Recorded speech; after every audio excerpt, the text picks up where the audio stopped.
ජයගමු ශ්‍රී ලංකා ජූලි 12 සහ 13 කිලිනොච්චිය මධ්‍ය මහාවිද්‍යාලයේ ක්‍රීඩාංගණයේදී கௌரவ தலைமை தாங்கும் உறுப்பினர் அவர்களே, இன்றைய தினம் நான் சில விஷயங்களை தெளிவுபடுத்தியாகணும் இந்த சபைக்கு மட்டும் இல்லை, மக்களுக்கும் தான். எல்லாருக்குமே தெரியும் இந்த 1700 ரூபா சம்பள பிரச்சனை என்ன நிலவரத்தில் இருக்குன்னு. சில பேர் மக்களை தூண்டி விடுறதுக்கு சந்தோஷப்பட்டு மக்களை தூண்டி விட்டுட்டு இருக்காங்க. அதாவது இந்த சம்பளம் கிடைக்காது, அரசாங்கம் நாடகம் ஆடுது, எல்லாரும் போய் சொல்கிறாங்க. சரி, என்னை பொறுத்த வரைக்கும் மக்களுக்கு தெளிவாக தெரிஞ்சாக்கணும் நம்ம எவ்வளோ தூரம் வந்திருக்கோம். ஆரம்பத்தில் நாங்கள் 1700 ரூபா சம்பளம் கோரிக்கை வைக்கும்போது ஜனாதிபதி அவர்கள்கிட்ட நாங்கள் வெறுமனே ஒரு அரசியல் நோக்கத்தோடு நாங்கள் அந்த கோரிக்கையை முன்வைக்கல. 2021 1000 ரூபா சம்பளத்தை நாங்கள் பெற்றுக் கொடுத்தோம். 2021 2023 வரைக்கும் அந்த 1000 ரூபா சம்பளம் நடைமுறையில் இருந்துச்சு. ஒவ்வொரு 2 வருஷமும் கூட்டப்பந்து இருக்க காலப்பகுதியில் ஒவ்வொரு 2 வருஷமும் மலையக மக்கள், அதாவது தோட்ட தொழிலாளர்கள், அவங்களுக்கு கிட்டத்தட்ட 1000 ரூபா சம்பளம் கிடைச்சிச்சு. ஆனால் இந்த 2024 வந்த பிற்பாடு எந்த விதமான பேச்சுவார்த்தையும் நடத்துறதுக்கு பெருந்தோட்ட நிறுவனங்கள் முன்னால் வரல. நாங்கள் பல்வேறு தடவை நாங்கள் பெருந்தோட்ட நிறுவனங்களை மறுபடியும் அழைப்புதல் கொடுத்தோம். தொழில் அமைச்சர் அழைப்புதல் கொடுத்தார், ஜனாதிபதி அவர்களும் கூப்பிட்டு கலந்துரையாடினார். ஆனால் அவ்வளோ பேசி கூட பெருந்தோட்ட நிறுவனங்கள் வேணும்னே இந்த மக்களை அதே சம்பளத்தில் தான் வச்சிருக்கணும்னு ஒரு சுயநலமான சிந்தனை, அதை காரணமாக வச்சு தான் நாங்களும் சொன்னோம், சரி நாங்கள் சம்பள நிர்ணய சபைக்கு போகிறோம். சம்பள நிர்ணய சபையின் ஊடாக 1700 ரூபா சம்பளத்தை பெற்றுக் கொடுக்கறதுக்கு நாங்கள் முடிவு செஞ்சோம். அந்த 1700 ரூபா சம்பளம் கூட நான் ஏற்கனவே ஒரு தடவை சொன்னேன், இது அரசியல் நோக்கத்தில் நாங்கள் இது 1700 ரூபா என்கிற இலக்க வைக்கல. இந்த 1700 ரூபாவை பொறுத்த வரைக்கும் இந்த 2 வருஷமாக நாட்டின் பணவீக்கம் 73.8%. அப்படி பார்த்தா இன்னைக்கு இருக்க வாழ்வாதார செலவுக்கு மக்களுக்கு சம்பளம் 1738 ரூபா கிடைச்சாகும். ஆனால் பெருந்தோட்ட நிறுவனங்கள் சொன்னாங்க, நாங்கள் 1000 ரூபாய்க்கு மேலே ஒரு ரூபா கூட நாங்கள் கூட்டி கொடுக்க மாட்டோம். நாங்கள் பல்வேறு ப்ரொபோசல்ஸும் கொடுத்தோம், பல்வேறு ஆவணங்களும் தயாரித்து சமர்ப்பித்தோம். ஆனால் பெருந்தோட்ட நிறுவனங்கள் சொன்னாங்க, நாங்கள் அடிப்படை சம்பளத்தை அதே 1000 ரூபாயில் வச்சுருக்கிறோம், ஆனால் மற்ற அலவன்சஸை நாங்கள் கூட்டி கொடுக்குறோம். அப்போ நானும் திருப்பி கேட்டேன், சரி இன்னைக்கு பெருந்தோட்ட துறையில் இருக்க முகாமையாளர்கள் இருக்காங்க, அவங்களுக்கு ஒவ்வொரு வருஷமும் சம்பளத்தை அதிகரித்து கொடுக்குறாங்க, அவங்களுக்கு மட்டும் ஏன் அடிப்படை சம்பளத்தை அதிகரிக்கிறாங்க? அவங்களோட அலவன்சஸை மட்டும் அதிகரிக்கலாமே. ஆனால் இவங்க என்ன பண்ணுறாங்க, தோட்டத்தில் தேயிலை பறிக்கிற மக்களுக்கு ஒரு சட்டம், அது ஆஃபீஸ் ரூமில் உட்காந்து கையெழுத்து போடுற இன்னொரு ஆளுக்கு இன்னொரு சட்டம். அதை எங்களால் ஏற்றுக்க முடியாதுன்னு தான் நாங்கள் சொன்னோம். அதே நேரத்தில் நாங்கள் அனைத்து கட்சிகளும் தொழிற்சங்கங்கள் கிட்டையும் நாங்கள் என்றைக்குமே ஒன்றிணைந்து தான் செயல்படணும்னு நினச்சிருக்கோமே தவிர, இல்லை இது நாங்கள் மட்டும்தானே என்றைக்கு நாங்கள் பேசுனது கிடையாது. இன்னைக்கு நாங்கள் சம்பளம் வாங்கி கொடுத்தா கூட நாங்கள் வெறுமனே இலங்கை தொழிலாளர் காங்கிரஸோட அங்கத்துவர்களுக்கு மட்டும் நாங்கள் வாங்கி தரல, அனைத்து தொழிற்சங்கங்களுக்கு தான் நாங்கள் வாங்கி கொடுக்குறோம். அப்படி இருக்கும்போது தயவு செய்து அனைவரும் ஒன்றிணைந்து இது சம்பந்தமாக ஒரு தீர்வு பெற்றுக் கொடுக்கணும் தான் நான் ஒரு கோரிக்கை விடுறேன். காரணம் என்னன்னா, இன்னைக்கு இருக்கிற சூழ்நிலையில் மக்கள் அவங்க குழந்தைங்களை படிக்க வைக்கணும், மக்கள் 3 வேளை உணவு சாப்பிடணும்.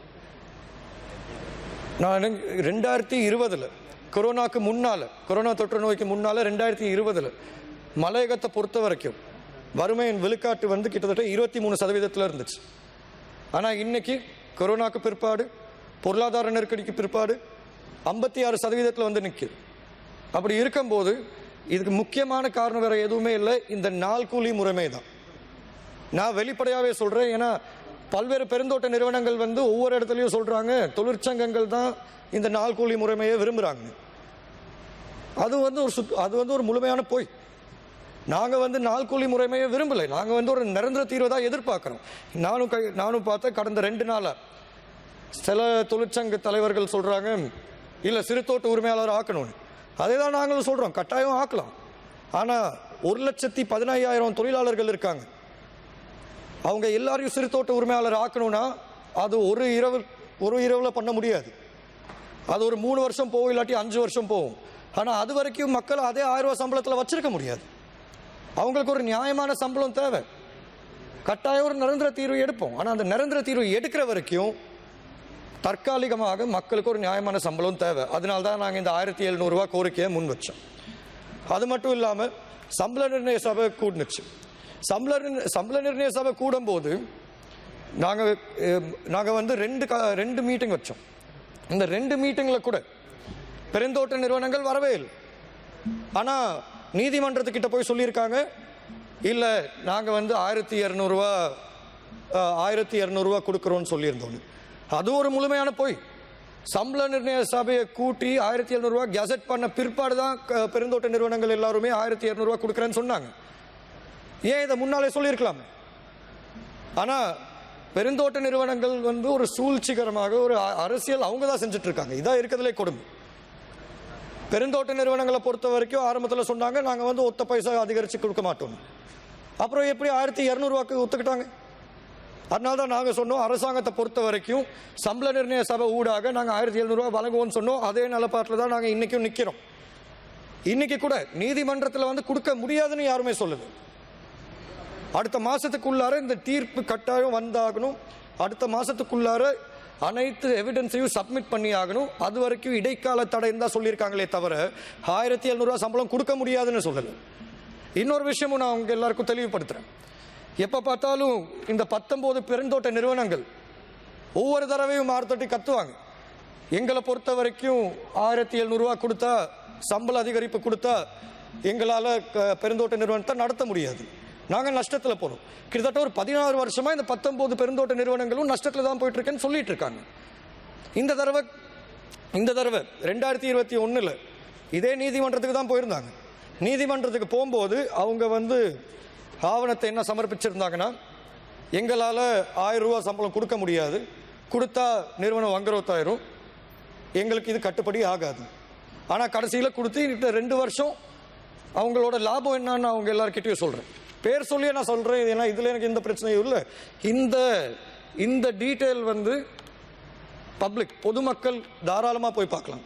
கொலம்பு ஸ்டாக் எக்ஸ்சேஞ்சில் அக்ரபத்தின பெருந்தோட்ட நிறுவனம் 1782 மில்லியன் லாபம். அதே மாதிரி பலாங்கொட பெருந்தோட்ட நிறுவனம் 1343 மில்லியன் லாபம். எல்பிடிஎல் 1830 மில்லியன் லாபம். ஹப்புகஸ்தன் 159 மில்லியன் லாபம். ஹொரன 170, கேகோல் 689 மில்லியன். இப்படி நான் படிச்சுட்டே இருக்க முடியும். 19 பெருந்தோட்ட நிறுவனங்கள் லாபத்தை பார்த்துருக்காங்க. அது மட்டும் இல்லாமல் இன்னைக்கு இந்த 1700 சம்பளத்தை எதிர்க்கிறது யாருன்னா, ஒரு ஜனாதிபதி வேட்பாளர். ஹேலிஸ் நிறுவனம் இருக்கு, எல்லாருக்கும் தெரியும் அந்த ஜனாதிபதி வேட்பாளர் யாருன்னு. கௌரவ உறுப்பினர் தம்மிக்க பெரேரா அவர்கள். அவர் பாராளுமன்றத்துக்கு வந்து 2 வருஷம் ஆயிருக்கு. இது வரைக்கும் ஒரு தடவை கூட பேசினதில்லை. ஆனால் ஜனாதிபதி ஆகணும்னு ஆசை. ஒரு நிறுவனத்தை ஒழுங்காக நடத்த முடியல, இவர் நாட்டை நடத்துவார்னு எல்லாரும் நினைச்சிட்டு இருக்காங்க. நான் ஒரே ஒரு விஷயம் இங்கே சொல்லி ஆகணும். அவரோட 3 பெருந்தோட்ட நிறுவனங்கள் மட்டும் 3000 மில்லியனுக்கு மேலே சம்பாதிச்சிருக்காங்க. அப்புறம் எப்படி சொல்ல முடியும் 1700 சம்பளம் கொடுக்க முடியாது? நாங்கள் வந்து அநியாயமான ஒரு விஷயத்தை கேட்கல, ஒரு நியாயமான சம்பளத்தை தான் கேட்குறோம். இன்னைக்கு நீதிமன்றத்தில் ஒவ்வொரு தடவையும் இந்த பெருந்தோட்ட நிறுவனங்கள் எப்போவுமே போய் சொல்கிற விஷயம், இல்லை தொழிலாளர்களோட எண்ணிக்கை குறைஞ்சிருக்கு, இந்தியாவில் பறிக்கிற மாதிரி இங்கே பறிக்க மாட்டேங்கிறாங்க, கென்யாவில் பறிக்கிற மாதிரி இங்கே பறிக்க மாட்டேங்கிறாங்க. இப்படியே ஒவ்வொரு தடவையும் ஒப்பிட்டு ஒரு பொய்யான வதந்தியை தான் கிளப்பிட்டு இருக்காங்க. இன்னைக்கு தொழிலாளர்களோட எண்ணிக்கை குறைஞ்சிருக்குன்னா அதுக்கு காரணம் அவங்க செய்கிற தொழிலுக்கு அங்கீகாரம் கிடையாது, அவங்க செய்கிற தொழிலுக்கு மரியாதை கிடையாது, அவங்க செய்கிற தொழிலுக்கு கௌரவம் கிடையாது. அப்படி இருக்கும்போது தவறு யார் மேலே இருக்கு? தவறு வந்து முழுமையாக இந்த பெருந்தோட்ட நிறுவனங்கள் மேலே தான் இருக்கு. ஏன்னா அவங்கள பொறுத்த வரைக்கும் பாராளுமன்றத்தில் கூட நம்ம வந்து பெருந்தோட்ட தொழிலாளர்களை பற்றி பேசும்போது எல்லாரும் சொல்லுவாங்க, ஆமாம் பாம்பு கடியில் அட்டைக்கடியில் கஷ்டப்படுறாங்க. உண்மையான அட்டை எங்கன்னா அந்த பெருந்தோட்ட நிறுவனம் தான், அந்த தோட்ட முகாமையாளர் தான். இன்னைக்கு நாங்களும் பொறுத்திருந்து பார்த்துட்டே இருந்தோம். ஆனால் இன்னைக்கு கிட்டத்தட்ட ஆயிரக்கணக்கான பேர் வந்திருக்காங்க கொழும்புக்கு, தலைநகரத்துக்கு வந்து தோட்ட முகாமையாளர் சங்கம் வெளியே ஆர்ப்பாட்டம் பண்ணியிருக்காங்க. அங்கே ஆர்ப்பாட்டம் பண்ணது மட்டும் இல்லாமல் நான் இப்போ சொன்ன ஜனாதிபதி வேட்பாளர் அவர் வீட்டுக்கு முன்னாலேயும் போய் ஆர்ப்பாட்டம் பண்ணியிருக்காங்க. இல்லை அது ஆர்ப்பாட்டம் பண்ணியிருக்காங்கன்னு நான் சொல்ல முடியாது, அவர் தான் முதலாளி தானே.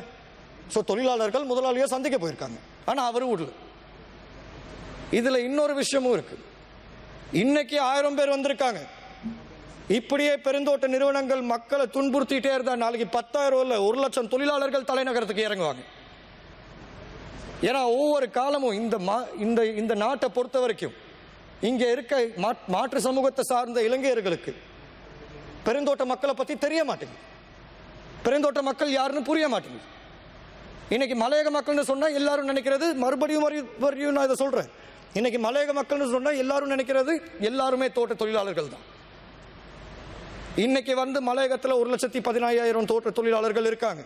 ஆனால் அவங்கள நம்பி 8 லட்சம் பேர் இருக்காங்க. பல்வேறு இடத்துல சாதனையும் செஞ்சுருக்காங்க. இன்னைக்கு அவங்களுக்கு அங்கீகாரம் கிடைக்கல. ஏன்னா இந்த நாட்டை பொறுத்த வரைக்கும் ஒரு முத்திரை குத்திருக்காங்க, இவங்க தோட்ட தொழிலாளர்கள் மட்டும்தான். அதை எங்களால் ஏற்றுக்க முடியாது. அதே நேரத்தில் இன்னைக்கு பெருந்தோட்ட நிறுவனங்களை பொறுத்த வரைக்கும் அவங்க வெறுமனே தேயிலையை நம்பி மட்டும் இல்லை. இன்னைக்கு பல்வேறு பங்களா, அதாவது இந்த அரசாங்கத்துக்கு சொந்தமான காணியில் இருக்க அரசாங்கத்தோட சொத்து இது. இந்த பங்களா எல்லாத்தையும் மாற்றிருக்காங்க ஹோட்டல்ஸாக மாற்றி ஒவ்வொரு இதுக்கும் $2,000 $3,000 அதுலேயும் சம்பாதிக்கிறாங்க தானே. ஆனால் அவங்க ஒரு ஏக்கருக்கு கட்டுற வரி $500 மட்டும்தான். அது மட்டும் இல்லாமல் இன்னைக்கு இதே நிறுவனங்கள் எவ்வளோ பெரிய அநீதி நடக்குதுன்னு எல்லாரும் தெரிஞ்சும் தெரியாமல் இருக்காங்க. அன்னைக்கு நான் ஒரு எஸ்டேட்டில் பிரச்சனை பண்ணேன்னு எல்லாரும் பேசினாங்க. ஆனால் அதே நேரம் அக்ரபத்திரையில் ஒரு தொழிலாளர் அடி வாங்கும் போது அப்போ யாரும் பேசல. அதை யார் அடிச்சா? தோட்ட முகாமையாளர். காவத்தில் ஒரு குடும்பத்தை 10 ரவுடிகளை வச்சு விளக்குனாங்க. யார் அந்த 10 ரவுடிகளுக்கு காசு கொடுத்தா? முகாமையாளர். மாத்தலையில் ஒரு குடும்பத்தை கத்தியால் போய் அடிக்கப்பட்டிருக்காங்க. அது யார் பண்ணா? அதுவும் முகாமையாளர் தான். என்ன குறை சொன்ன குரல் எல்லாம் ஏன் அவங்கள குறை சொல்ல மாட்டேங்குது? நான் யார் மேலேயாச்சும் கை வச்சேனா?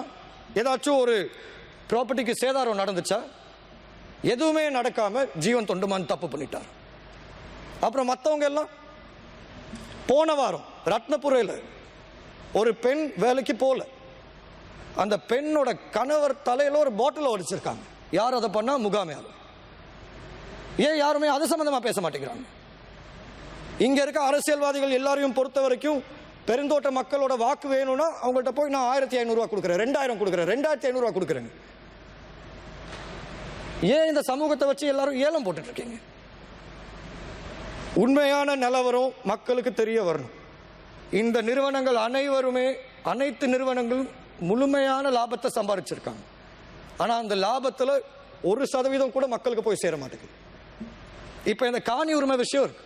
இந்த காணி உரிமை சம்பந்தமா ஜனாதிபதி அவர்கள் 4,000 மில்லியன் நிதி ஒதுக்கீடு செஞ்சிருந்தார். அதை வச்சு நாங்கள் ஒரு கமிட்டி அப்பாயிண்ட் பண்ணது மட்டும் இல்லாமல் நாங்கள் சர்வே எடுக்கிறதுக்கு ரொம்ப முயற்சித்தோம். ஆனால் அதுக்கு தடங்கல் செஞ்சது யாரு? இந்த பெருந்தோட்ட நிறுவனங்கள். ஏன்னா அவங்கள பொறுத்த வரைக்கும் தோட்டத்தில் வேலை செஞ்சால் மட்டும்தான் இங்கே இருக்க முடியும். தோட்டத்தில் பிறந்தாலாம் சரியாகாது, தோட்டத்தில் வேலை செஞ்சாகணும். 60 வயசானால் லைன் ரூமை விட்டு வெளியே போன்னு சொல்கிறோம். இதே ஏதோ ஒரு 20 வயசு பையன் அங்கே கல்யாணம் கட்டி இருந்தால் அது சொந்த ஊர்னு கூட அவனால் சொல்ல முடியாது. ஏன்னா இன்னைக்கு பெருந்தோட்ட நிறுவனங்களை பொறுத்த வரைக்கும் தோட்ட தொழிலில் வேலை செஞ்சால் இந்த தோட்டத்தில் தங்கலாம். ஆனால் உங்களோட பையனோ பொண்ணோ வேற வேலை பார்த்தா அவர் வெளியால். அப்படிதான் ஒரு தவறான கருத்தை மக்கள் மத்தியில் கொண்டு போயிட்டு இருக்காங்க.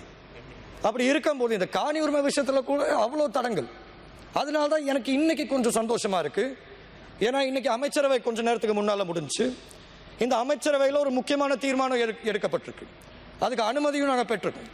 ஜனாதிபதி அவர்கள் ஒரு ஆவணம் தயாரித்து சமர்ப்பிச்சிருக்காரு எங்களோட ஆலோசனைக்கு அமைய. இன்னைக்கு பெருந்தோட்ட நிறுவனங்கள் அவங்க கட்டுப்பாடுக்குள்ளார இருக்கிற இந்த மக்கள் வாழும் இடங்களை கிராமமா கெசட் பண்றதுக்கு அனுமதி நாங்கள் எடுத்திருக்கோம். வெறுமனே பேர்ல மட்டும் நாங்கள் கிராமம்னு சொல்லலை. இதை நாங்கள் கிராமங்களா கெசட் பண்ணி காணி உரிமையை நாங்கள் கட்டாயம் பெற்றுக் கொடுப்போம். அது மட்டும் இல்லாமல் இன்னும் சில விஷயங்கள் நான் எல்லாருக்கும் இங்கே தெளிவுபடுத்தி ஆகும். நிறைய பேர் நினைக்கிறாங்க எல்லாரும் கொழும்புக்கு இன்னைக்கு ஆர்ப்பாட்டத்தில் ஈடுபட்டாங்க, அவங்களோட அதிருப்தியை வெளியே காமிச்சாங்க, ஏன் ஒண்ணுமே நடக்கலன்னு. எல்லாருமே காலையில் இன்னைக்கு 11 மணிக்கு இருந்திருக்காங்க இந்த தோட்ட முகாமையாளர் சங்கத்துக்கு முன்னால. 11 மணிக்கு எல்லாரும் நின்றுருக்காங்க. 12:30 மணிக்கு 7 பெருந்தோட்ட நிறுவனங்கள் ஒத்துக்கிட்டாங்க சம்பளத்தை அதிகரிச்சு கொடுக்கறதுக்கு. அடிக்க அம்மியும். அதனால்தான் நான் சொல்றேன், நம்ம ஒற்றுமையா இருந்தாகணும். இது இலங்கை தொழிலாளர் காங்கிரஸ்க்கு கிடைக்கிற சம்பளம் மட்டும் கிடையாது. நான் ஏற்கனவே அதை சொல்லியிருக்கேன். ஆகவே தான் நான் சொல்றேன், மக்களை தசை திருப்பாம ஒழுக்கமா நம்ம கட்டுக்கோப்பா இருந்தா கட்டாயம் நம்ம நினைச்சதை சாதிக்க முடியும். இந்த 1700 ரூபா சம்பளம், நான் மறுபடியும் சொல்றேன், நாங்க வந்து இந்த நாள் கூலி முறைமையை எதிர்க்கிறோம். ஆனா அதே நேரத்தில் இன்னொரு தவறான முறைமையை மக்கள் மத்தியில் கொண்டு வந்து திணிக்கணும்னு நினைக்கிறது தப்பு. இன்னைக்கு சில பெருந்தோட்ட நிறுவனங்கள் என்ன பண்றாங்கன்னா அவுட் க்ரோவர் சிஸ்டம்னு புதுசாக ஒன்று கொண்டு வர்றாங்க. இந்த அவுட் க்ரோவர் சிஸ்டம் அது ஒரு புதிய முறைமையா இருந்தாலும் நாங்க சொல்றது ஒரே ஒரு விஷயம் தான், அதுக்கு கட்டாயம் விதிமுறைகள் இருக்கணும். இன்னைக்கு மக்களை எப்படி ஏமாத்துறாங்கன்னா இந்த அவுட் க்ரோவர் சிஸ்டம்னு சொல்லி மக்களோட இபிஎஃப் இடிஎஃப் பணத்தை கொள்ளையடிக்கிறாங்க. அவுட் க்ரோவர் சிஸ்டம்ல இருக்க எந்த தொழிலாளிக்கும் இபிஎஃப் இடிஎஃப் பணம் கிடைக்க மாட்டேங்குது. அதே மாதிரி நாங்க வந்து சொன்னோம் காணி அளவில் கொடுக்க சொல்லி, ஆனா மக்களுக்கு வந்து காணி அளவில் கொடுக்காம மரக்கண்ட அளவில் கொடுக்குறாங்க. அப்படின்னா அவங்க வந்து உரிமையாளர் கிடையாது, அவங்க இன்னும் தோட்ட தொழிலாளர்கள் தான். அதே மாதிரி இன்னைக்கு மலையக மக்கள், தோட்ட தொழிலில் ஈடுபடுற மலையக மக்கள் இந்த அவுட் க்ரோவர் சிஸ்டம் கடையில் போனா அவங்க வந்து தாராளமா அந்த தோட்டத்தை வந்து சுத்தமாக்கி எல்லாமே தயார் செஞ்சு உரம் போட்டு தேலை கண்ட நல்லா பார்த்து பறிக்க போற நேரத்தில் அங்க இருக்க முகாமையாளர் நினைச்சா அவங்கள அகற்ற முடியும், எந்த விதமான நோட்டீஸும் இல்லாம. இதெல்லாம் தான் நாங்கள் தவறுன்னு சொல்றோம். புதிய முறைமை கொண்டாங்க, எங்களுக்கு பிரச்சனை இல்லை, ஆனால் விதிமுறைகளை கொண்டாங்க. இப்ப நிறைய பேர் சொல்றாங்க, எதிர்கட்சி தலைவர் அவர்களும் சொன்னார் சிறு தோட்ட உரிமையாளர் ஆக்கணும். சரி, அதை ஆக்குறதுக்காண்டி முறைமையை எங்கள்கிட்ட காமிங்க. ஏன்னா இப்ப எங்களை பொறுத்த வரைக்கும் சிறு தோட்ட உரிமையாளர் ஆக்குறது, நான் மறுபடியும் சொல்றேன், ஒரு நாள்ல சாத்தியமாகிற விஷயம் கிடையாது. ஆனா அதுக்காண்டி மக்களை அடுத்த 5 வருஷத்துக்கு அதே 1000 ரூபாய் சம்பளத்திலையும் வச்சிருக்க முடியாது. அதனாலதான் நாங்க வந்து இந்த கோரிக்கையை வச்சோம். இந்த கோரிக்கை ஒரு நியாயமான கோரிக்கைன்னு நாங்க நம்புறோம். இறுதியாக கௌரவ உறுப்பினர் அவர்களே, எல்லாருக்கும் ஒரு விஷயம் புரிஞ்சாகணும். எல்லாருமே சொல்ல முடியும் நான் இந்த சமூகத்தை சார்ந்தேன், நான் இந்த மதத்தை சார்ந்தேன், அப்படிதான் இந்த நாட்டை சொல்லியே கொஞ்சம் கொஞ்சமா அழிச்சிருக்காங்க. ஆனா கடைசியில என்னைக்கு நம்ம எல்லாரும் இலங்கையர்கள்னு ஒரு உணர்வு வருதோ அன்னைக்கு தான் நம்ம முன்னேறும். நான் உண்மைக்கு சொல்றேன், இன்னைக்கு மலையக மக்களை பொறுத்த வரைக்கும் அவங்களை இந்த நாட்டில் சரிசமமா பார்க்க மாட்டேங்கிறாங்க. இந்த நாட்டில் சரிசமமா பார்க்கணும்னா அது மலையக மக்களோட தவறு இல்லை, அது பார்க்குற கண்களோட தப்பு, அவங்க கண் பார்வை தப்பு. இன்னைக்கு நாங்கள் வந்து மலையக மக்களுக்காண்டி ஜனாதிபதி அவர்கள் கிட்ட பேசி 2000 மில்லியன் நிதி ஒதுக்கீடு செஞ்சிருக்கோம். வரலாறுலே அதிகமான அளவு நிதி ஒதுக்கீடு நாங்கள் செஞ்சிருக்கோம் இந்த தடவை. அது மட்டும் இல்லாமல் கல்விக்கு தான் முதல் முக்கியத்துவம் கொடுத்துருக்கோம். அறிவளர்ச்சி என்கிற ஒரு திட்டத்தை நாங்கள் கொண்டு வந்திருக்கோம். அதுக்கும் இன்னைக்கு அமைச்சரவையில் அனுமதி எடுத்திருக்கோம். அதுக்கு இந்திய அரசாங்கத்துக்கிட்ட நான் நன்றி சொல்லி ஆகணும். அவங்க கிட்டத்தட்ட 30 ஆசிரியர்கள் அனுப்புறாங்க ஸ்டெம் எஜுகேஷன்ல. மலையகத்தில் இருக்க 2200 டீச்சர்ஸுக்கு ட்ரெயின் பண்றதுக்கு. அதுக்கு நான் இந்திய அரசாங்கத்துக்கு என்னோட நன்றியை தெரிவிச்சுக்கிறேன். அதே மாதிரி நாங்கள் வந்து இருக்கிற ஸ்கூல்ஸுக்கு, இருக்கிற பாடசாலைகளுக்கு அதிகமான அளவு நிதி ஒதுக்கீடு செஞ்சிருக்கோம். அது மட்டும் இல்லாமல் இன்னைக்கு நம்ம இருக்கிற சூழ்நிலையில் குழந்தைங்களை பாதுகாத்தாகணும்னா கட்டாயம் அவங்களுக்கு ஒரு திட்டம் ஒன்று தேவை. அதனால தான் நாங்கள் வந்து அடுத்த 2 வருஷத்துக்கு ஒரு திட்டம் ஒன்று கொண்டாந்துருக்கோம். ஒவ்வொரு மலையகத்தில் இருக்கிற 1197 சிறுவர் பராமரிப்பு நிலையத்தில் இருக்கிற குழந்தைங்களுக்கு இலவச காலை உணவு, அந்த திட்டத்தையும் நாங்கள் அறிமுகப்படுத்த போகிறோம் கூடிய சீக்கிரம். இறுதியாக நான் ஏற்கனவே வச்ச வேண்டுகோள் தான் நான் மறுபடியும் வைக்கிறேன். நம்ம வந்து எல்லாரும் சமம்னு சும்மா அரசியல் ரீதியாக வாயால் சொன்னால் மட்டும் பத்தாது, அது நம்ம உணர்வில் இருக்கணும். இன்னைக்கு வந்து மலையக மக்கள் ஏன் முன்னேறலன்னு நிறைய பேர் கேட்குறாங்க. முன்னேற விடலை, அதான் உண்மை. இன்னைக்கு மற்ற சமூகத்தில் இருக்கிற நபர்கள், நான் வெளிப்படையாகவே சொல்கிறேன், மலையக மக்களை பார்த்தா ஒன்று தோட்ட தொழிலில் இருக்கணும், தோட்ட தொழில் இல்லையா வீட்டு வேலைக்கு போகணும். அப்படி இருக்கும்போது எப்படி முன்னேற முடியும்? இன்னைக்கு நாங்கள் குழந்தைங்களோட படிப்புக்கு தான் அதிகமான செலவழிச்சாகணுமே தவிர இந்த சலுகை அரசியலில் ஈடுபடுறதை என்னால் அனுமதிக்க முடியாது. அது மட்டும் இல்லாமல் ஒரு பின்தங்கின சமூகத்துக்கு மத்தியில் அரசியல் செய்கிறது மிகப்பெரிய தவறு. அதனால தான் சொல்கிறேன், தயவு செய்து ஒருத்தர் விமர்சிக்கிறதுக்கு பதிலாக ஒன்றிணைந்து ஒரு தீர்வை பெற்றுக் கொடுப்போம். இதில் பேர் போடுறதுக்கு ஒன்றும் இல்லை. நாளைக்கு 1700 ரூபா சம்பளம் மக்களுக்கு கிடைச்சா இப்போ இருக்கிற நிலைமையை விட ஒரு நல்ல நிலைமையில இருப்பாங்க, அதான் உண்மை. அப்படி இருக்கும்போது ஏன் சில பேருக்கு அவ்வளோ சந்தோஷம் இந்த 1700 ரூபா இடைக்கால தடை கொடுத்துட்டாங்க? உதவி செய்ய முடியும்னா செய்யுங்க, உபத்திரமா இருக்க வேணும். I would just like to say, honorable member, you have another 1 minute.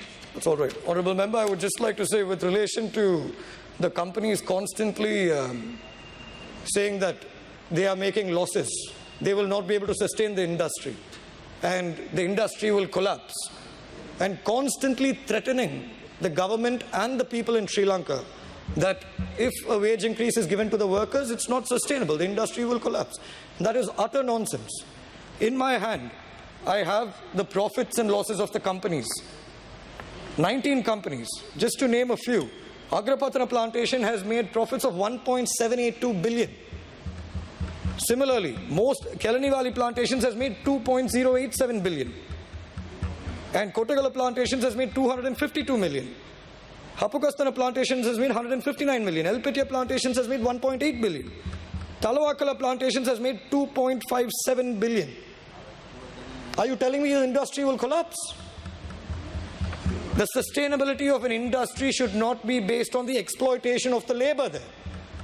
If that is the case, then let the industry collapse. We are very confident that it will not. The companies cannot constantly put out empty threats like this. At the end of the day, if they are not able to look after their workers, if there's a worker shortage today, it is purely because of the inefficiency of the administration in the companies. Simply because there were 535,000 workers 20 years ago. Why is there only 115,000 right now? It's because there is no dignity in labor.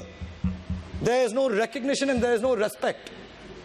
And that is why I'm standing before this House and I wish to say that when it comes to a marginalized community, I urge this House not to look at them as a mere political vote bank, but to look at them as a marginalized community who need equitable access to justice.